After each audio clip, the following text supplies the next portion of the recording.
Muy buenas chicos, bienvenidos a Total. La temporada 2026 está a escasas semanas de comenzar y con ella lo hará una nueva era para la Fórmula 1, que tras sus primeros test de pretemporada en el circuito de Barcelona-Cataluña nos dejan las primeras impresiones en detalle de cuáles son las grandes diferencias respecto a la anterior generación, no tanto física, aerodinámica, mecánicamente, sino en términos de manejo y las consecuencias que esto tendrá en el espectáculo, que a mí personalmente algunas de ellas me hacen tener cierto miedo de lo que veremos desde que en la clasificación del Gran Premio de Australia todos pongan la carne en el asador. Los pilotos de McLaren fueron preguntados al respecto, que detallaran más claramente cómo se siente respecto a los coches anteriores con los que dominaron en última instancia, y hay algunas afirmaciones alarmantes. Tienes que levantar el pie en clasificación bastante antes de la curva para cargar la batería, y eso va en contra de nuestra forma de pilotar de siempre. Es un desafío gestionar la recarga. En Barcelona los cuatro grandes estuvimos parejos, hay demasiadas incógnitas para Australia. En cierto modo se siente más como un coche de Fórmula 2 por cómo hay que conducirlo. No sé si me gusta o no por ahora, pero creo que ya entendimos bastantes cosas de Barcelona sobre cómo hay que conducir el coche. Tienes una batería muy potente, pero no dura mucho. Creo que esa es la explicación más sencilla, así que hay que pensar con cuidado cómo se usa la potencia, cómo se distribuye a lo largo de una vuelta y dónde y cuándo se recarga la batería. Claro que en un mundo ideal no querría eso en un coche de carreras, pero eso también forma parte de la Fórmula 1 y en definitiva no cambia mucho. Estos coches tienen menos agarre pero más potencia. Si fueras a fondo y no lo consiguieras, creo que podrías alcanzar fácilmente los 380 km por hora en algunas rectas, pero si lo haces, la batería se agotaría rápidamente. Esto último está muy relacionado con las declaraciones que se hicieron virales de Toto Wolff hace unos cuantos meses, en las que dijo que estos nuevos monoplazas podrían alcanzar los 400 km por hora. Podrían hacerlo, pero se gastarían toda la batería en una sola recta, y hay que equilibrar. Lo de que se siente más como un coche de Fórmula 1 es básicamente no tanto por la velocidad media, que ya hemos podido comprobar que no están extremadamente lejos de los coches de efecto suelo, y en unos cuantos meses, años de desarrollo que aún nos queda de normativa los terminarán alcanzando eventualmente, incluso veremos si no superando. Son infinitamente más rápidos que un coche de Fórmula 2, tanto en línea recta como también en curva. Lo dice más bien sobre la forma de atacar los pianos, las curvas, afrontar las frenadas, de redondear la trazada, en general, cómo necesitas conducirlo para sacar su máximo potencial. Prácticamente todos los pilotos coinciden en las primeras impresiones sobre el manejo, en términos de sensaciones, lo que transmite al piloto, la estabilidad en curva, la carga aerodinámica que generan. Son más divertidos y ágiles que en la anterior generación, así que están muy contentos en general en este sentido. Tienen un par motor mucho mayor, las gomas son más pequeñas, así que tienes que controlar muy bien la aceleración, lo que les hace ser más vivos de la parte trasera. La carga aerodinámica es más estable, lo que te da confianza para atacar. Tienen un menor peso y dimensiones, son más sencillos de arreglar y poner a tu gusto. Pintan bien para que los 22 pilotos puedan sentirse cómodos y maximicen su talento. No como en la generación anterior, que hemos oído hablar más que nunca del término no se siente cómodo con el coche, no se adapta a su estilo de conducción. Fue algo muy común en prácticamente todas las escuderías, en unas fases para un piloto, en otras fases para otro y viceversa. Lo alarmante no es esto, son incluso señales positivas. Lo alarmante llega cuando nos habla de la gestión energética que van a tener que hacer los pilotos de esta nueva unidad de potencia in situ, en medio de la acción, especialmente en los primeros compases de 2026, cuando la eficiencia energética de los propulsores está en su menor punto de todo el desarrollo que van a tener por delante. Recordemos que el equilibrio de potencia entre la parte térmica y la eléctrica se ha prácticamente igualado, pasando de un aproximadamente 80-20 a un aproximadamente 50-50. Incluso se bajó un poquito recientemente ese equilibrio de poder al verlas venir. Se estima que producirá la parte eléctrica alrededor de los 500 caballos, con esa entrega de potencia tan bestia y la pérdida del MGU-H que recargaba la batería, se queda únicamente el MGU-K, los frenos traseros como método de recarga junto al propio motor de combustión interna que hará las veces de generador eléctrico en algunos momentos. Especialmente será crítico en circuitos donde hay largas rectas y pocas frenadas fuertes, como por ejemplo Australia. Y aunque las hubiera, la entrega de potencia de la parte eléctrica es tan brutal que no puede empujar constantemente en las rectas durante toda la vuelta, porque te fundes la batería en un momento, produciendo el famoso clipping, que no es ni más ni menos que el motor eléctrico en un momento dado dejará de empujar y solo lo hará el motor de combustión interna hasta la frenada.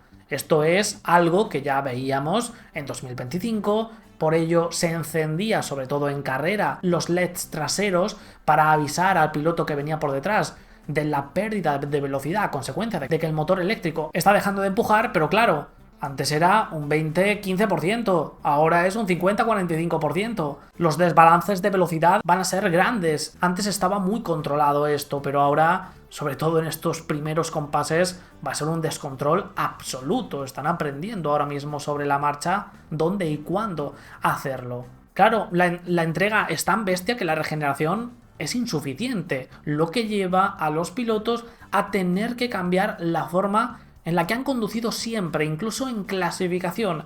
La lucha no solo va a ser contra el crono, sino también contra la energía que quede en tu batería, teniendo que conducir para ello de forma antinatura, algo que será muy extraño también para el espectador. Advierten que tendrán que levantar el acelerador en plena recta bastante antes de algunas frenadas, haciendo el famoso lift and coast, que es típico en carrera, pero no se hacía en clasificación.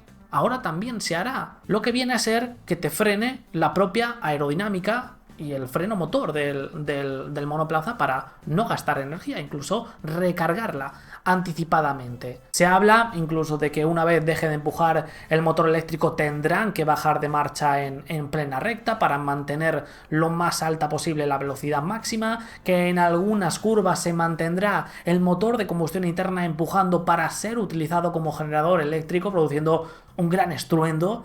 Podríamos ver hasta 2 vueltas de preparación en clasificación, una para cargar la batería y otra para preparar los neumáticos, como algunos de los cambios más sustanciales, pero seguramente tendremos más.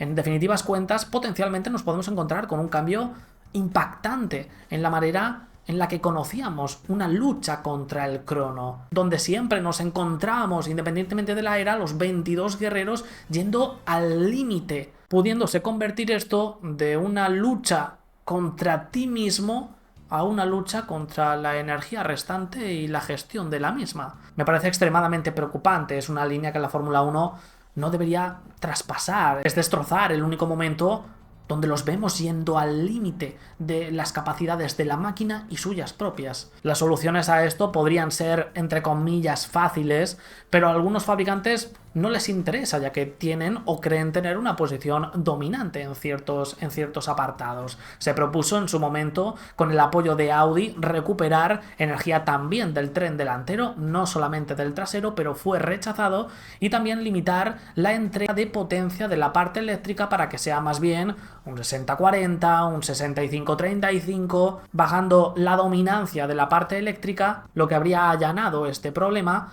Pero tampoco hay unanimidad para hacerlo. Si esto provoca un gran escándalo en los primeros grandes premios, tomarán medidas y algo de esto probablemente se pueda llevar a la práctica. Confían en que pues más o menos se pueda disimular. Es otro de los motivos por los que los primeros test de pretemporada en el circuito de Barcelona-Cataluña y probablemente también la primera semana en Bahrein estuvieran tan ocultos calibrando este tipo de cosas, donde se puede producir un gran impacto a primera vista. Hay que calibrarlo para que no sea muy cantoso y genere pánico. Esto con el paso paso de los años se irá suavizando, pero el inicio puede ser totalmente antinatural, tanto para los pilotos como para los espectadores, especialmente en algunos aspectos. En carrera, pues bueno, estamos acostumbrados y es parte de la misma, siempre lo ha sido, la gestión de diversos factores como los neumáticos, el combustible, la electricidad, y está bien, cada parte del fin de semana tiene su desafío, pero no en clasificación. Eso sí, Norris cree que puede tener un efecto positivo en el espectáculo de los domingos, viendo adelantamientos en lugares inesperados por esa falta de energía.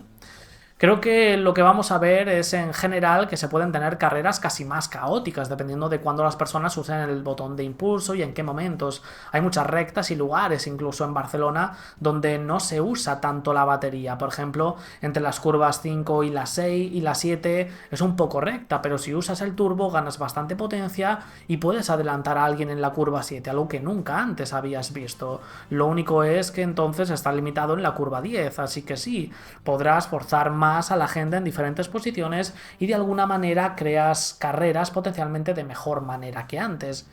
Es interesante y le puede dar una mayor influencia a los pilotos el decidir en qué momento utilizan lo que va a ser el sustituto del DRS, ese impulso de potencia extra, empleando diferentes tácticas para poder adelantar, para poder presionar, para poder fomentar un fallo, un intento de adelantamiento en zonas donde antes era impensable. Hasta que no llegabas a la zona de DRS no podías hacerlo, y da gracias si es que tienes la oportunidad. Entre esto y las potenciales diferencias entre fabricantes, el inicio puede ser un caos absoluto. Esperemos que no sea demasiado exagerado, no sea lo Mario Kart haciendo la carrera ilegible, ya que puede ser más propio de la Fórmula E que de una carrera seria de monoplazas.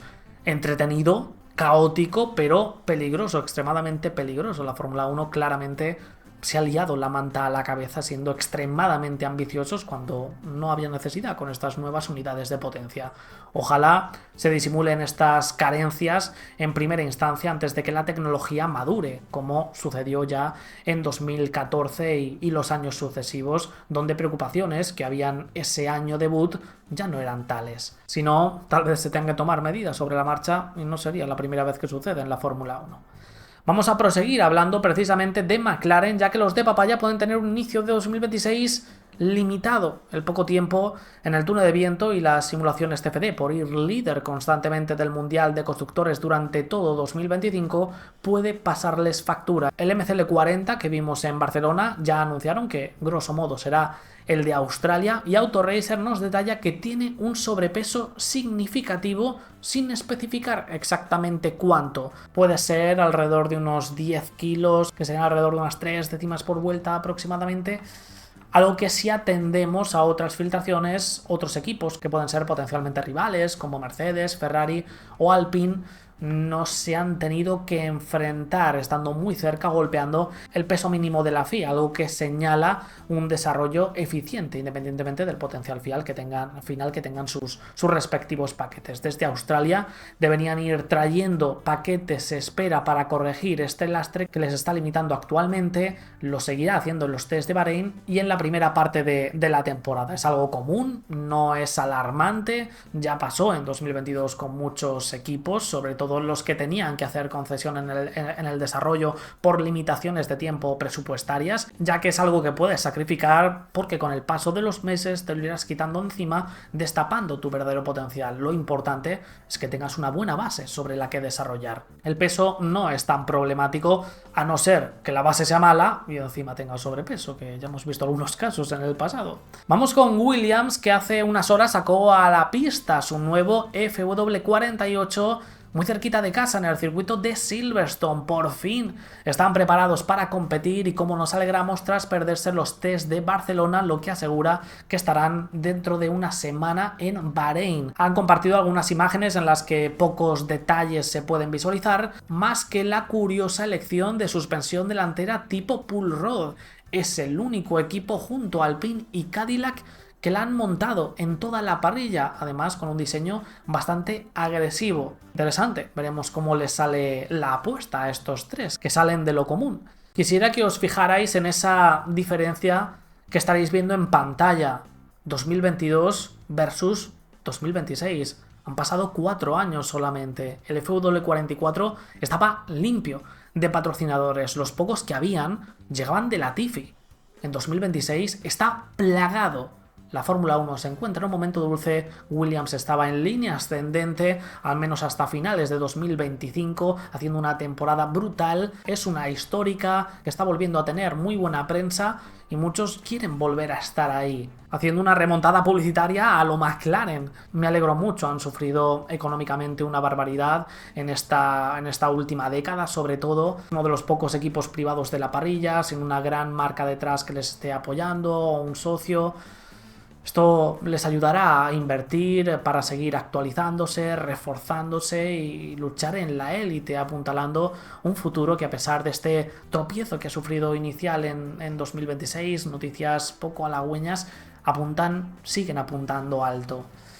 Terminamos con Ferrari, la cual también nos trae buenas noticias. Motorsport Italia informa que la correlación con el túnel de viento es total en su versión base. Confirman las sensaciones también los pilotos en el simulador. Va a llegar un nuevo paquete aerodinámico en Bahrein. Autoracer amplía, incluirá hasta un nuevo chasis más liviano para tener un mejor reparto de pesos. Y Leo Turrini, el periodista italiano, apunta que Ferrari espera que la FIA no haga nada al motor Mercedes, o lo que es lo mismo, los de Brackley podrían seguir utilizando la relación de compresión sin restricciones. Eso es lo que esperan internamente desde Maranello, aunque van a presionar para recibir beneficios en forma de desarrollos adicionales para equilibrar la balanza y que así la FIA tenga a todos contentos, para que desde el Gran Premio de Australia esto no se convierta en una guerra sin cuartel en los despachos, que es lo que parece más probable a día de hoy. Esperamos el resultado de las nuevas reuniones que se están produciendo esta semana.